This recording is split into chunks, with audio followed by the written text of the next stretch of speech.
शांत सदाशिवाय मृत्युंजयाय महाकालेश्वराय नमः।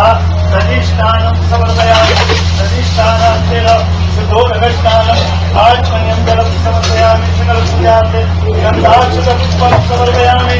घृतष्टानं ॐ घृतं निरीक्षे घृतमस्य जोले घृतेष्ठितो घृतं तस्य नाम मे सोमिता च मे पयश्च मे रस च मे घृतं च मे मधु च मे शक्ति च मे कपीति च मे गति च मे व्रति च मे नेत्रं च महो दिव्यं च मे जगने नगर्वन्तां पंचनद्याः सरस्वती मपियन्ति ततो सरस्वती तु पंचदासो देशे भवसरिता। दीपावली पर महाकाल की हुई विशेष आरती।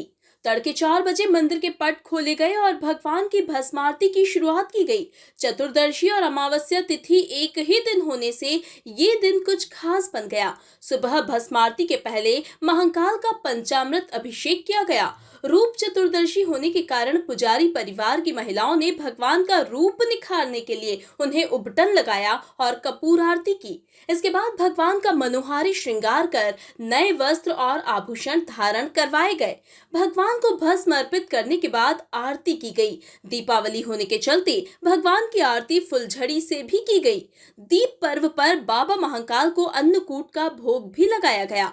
गौरतलब है कि मंदिर की पूजन परंपरा अनुसार रूप चतुर्दशी से ठंड की शुरुआत मानी जाती है।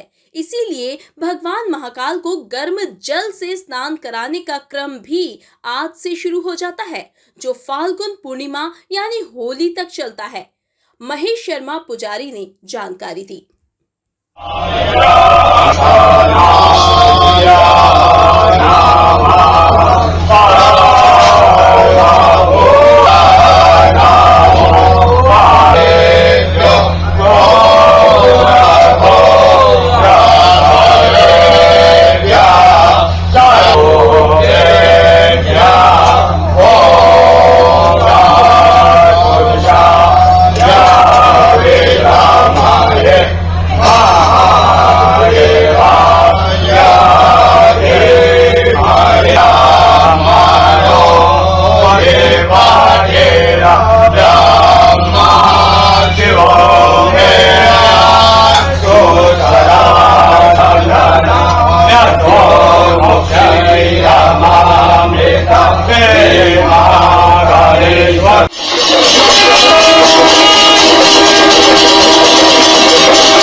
सबसे पहले तो भगवान महाकाल की जय और आज के पर्व की भी जय।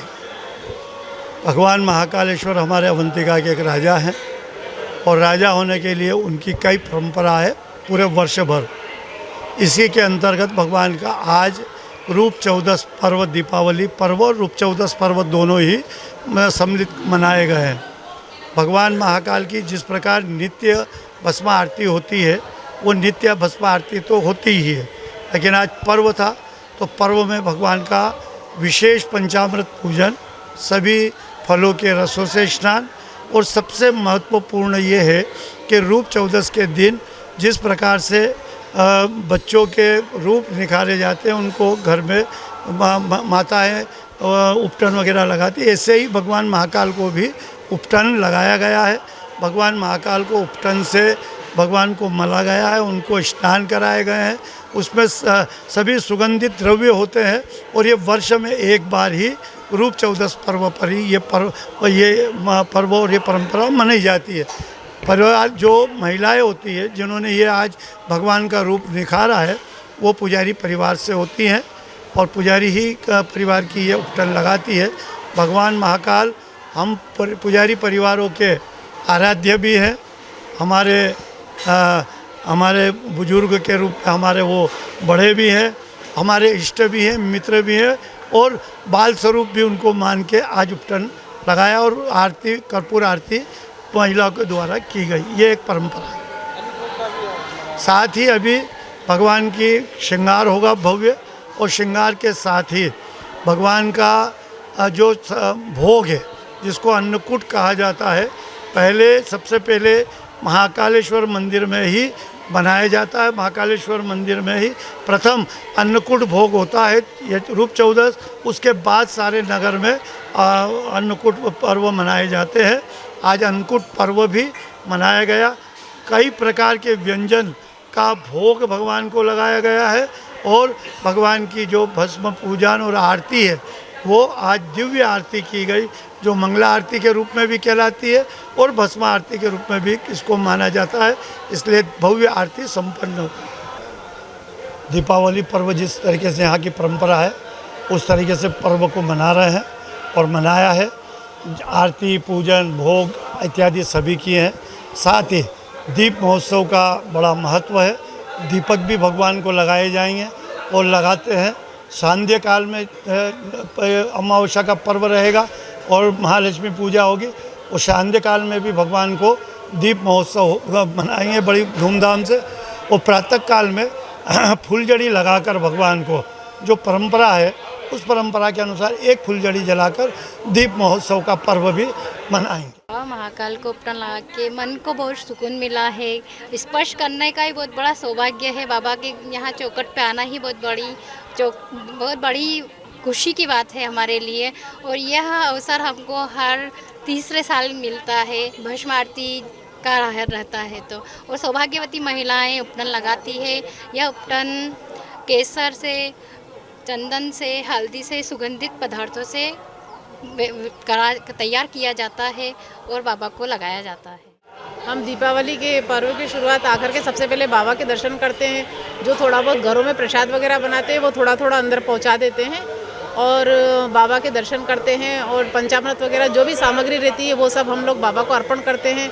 और इस प्रकार हर्ष उल्लास के साथ हम बाबा सबसे पहले सर्वप्रथम शुरुआत बाबा महाकाल के दर्शन से करते हैं, फिर हमारी दीपावली की शुरुआत होती है।